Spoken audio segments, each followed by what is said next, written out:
in order to understand the event, you have to really understand my parents. So my father, he did 2 tours in Vietnam, underwater demolition team, which is now called the Navy SEALs. So that was my dad. My mother was a college student. She wanted to be a social worker, and they were on again, off again, and they were on again on leave one time, and she's pregnant with me. The decision was made to put me up for adoption. And through pressure from both sides of the family, they decided to keep me and get married. However, they didn't want to get married, and they didn't want to have kids. But here's me. So going to the event that kind of sent me into this cycle here. Something trivial happened. It was something that happened at the toy store. My mom got really upset, and she told my dad that when we got home to give me and my brother a beating. And we didn't get hit with a switch, or we didn't get spanked. So when I got home, my dad said, okay, you guys go assume the position. The position was to go upstairs, strip to your underwear, and lay on the bed. And then he came upstairs with his belt, and he wound up, and he proceeded to beat me and my brother. Well, my brother was 6, I was 8, so he was wailing and screaming. And after about the 3rd strike, he stopped on my brother, and he kept on me. And I felt like that day, everything that he was angry about, he took it out on me that day and hit me 10 times. I counted all 10 of them. And I couldn't understand why I was getting beat that way over something that I didn't think was a big deal. But it was so traumatic that when, like, I can't watch movies where there's slaves being whipped, I have to turn it off, or I have to pause it, because I know what that feels like. I know how it feels to be waiting for the next lash, and you can't do anything about it. Well, after that, I started to become very angry.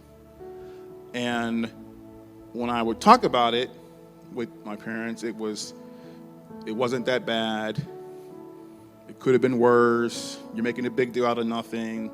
My dad, who was in combat, hey, sometimes you gotta ignore pain. So I've learned to ignore pain. I learned to not complain. I learned to not be able to say how I felt. I learned to hold everything in. And I started channeling that into football. Started playing football. At 10 years old, I broke my first leg. I hit a kid so hard his leg snapped. That's how I was 10. Okay. I also started getting migraine headaches when I was 10.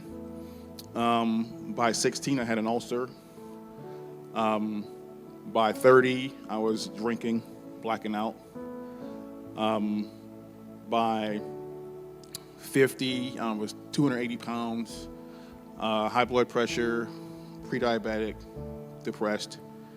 And by 54, I'm up on the hill going towards Yarnell, looking at the fence post to see where I can drive my car through. And the only reason why I didn't was because I couldn't find an insurance policy that didn't have a suicide clause in it. So I didn't do it. And I eventually started to try to figure out ways to deal with what I was dealing with. I was angry pretty much my whole life. And like I said, football was my coping mechanism.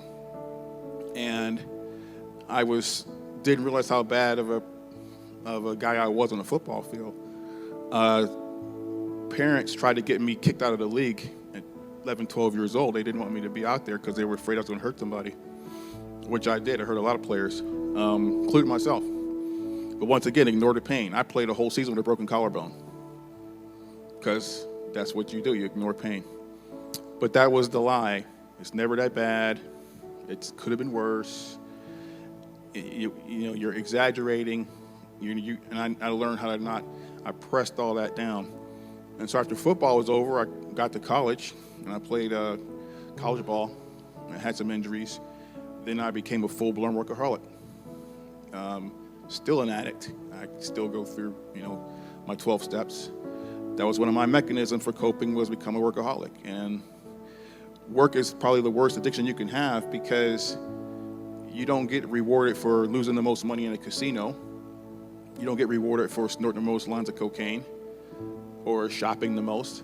But if you're a workaholic, you get bonuses, you get promotions, you get awards, plaques, trips, you get acceptance. People like you. And that was, between sports and work, that's where I got my acceptance. That's where people told me I was okay. That's where I got my rush, when I got my bonus check. And then I started doing things to pretend I was a good guy, like charity and stuff like that. But I wasn't a good guy. I was a borderline alcoholic, a womanizer, a liar. Looked good, had all the tools. I had the Mercedes. I had the house on the condo on the lake. I had all the clothes, all the latest clothes and everything. I looked the part, but I wasn't a good guy, and I knew it. But, it's never as bad. I'm not as bad as you think I am. I could be worse.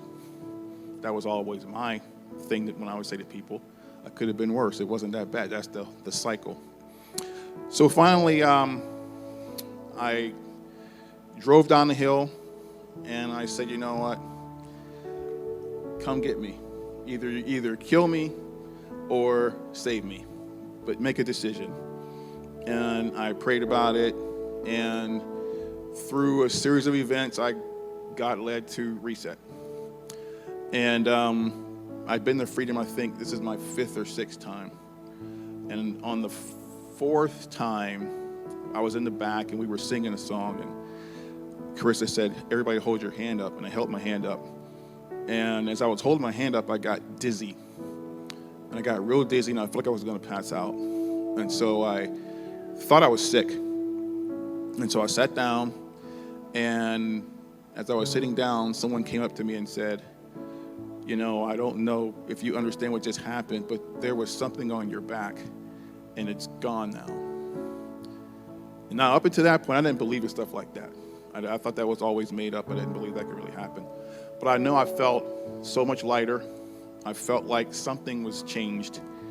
And that's when I decided that I was going to start breaking these lies. And it was as bad as it was. It was as bad, but it wasn't me. I wasn't a bad kid. It was just I had bad parents. It's okay to feel and hurt.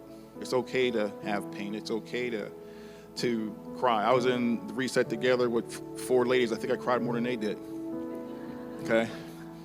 But it all came out. It all came out. Everything that I was upset about and angry came out.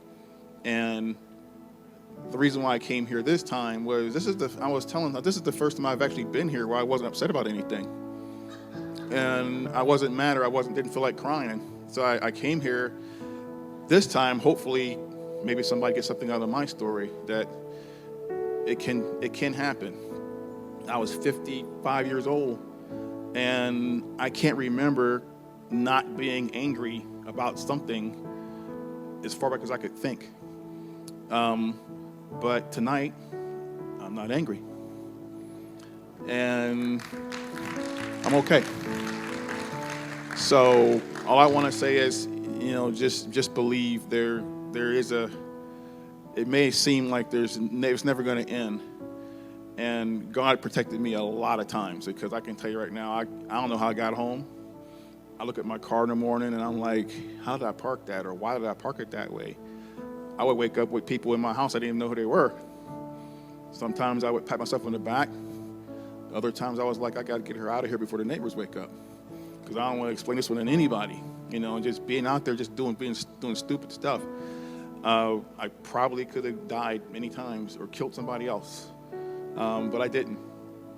And so he left me here for a reason, and that's my story.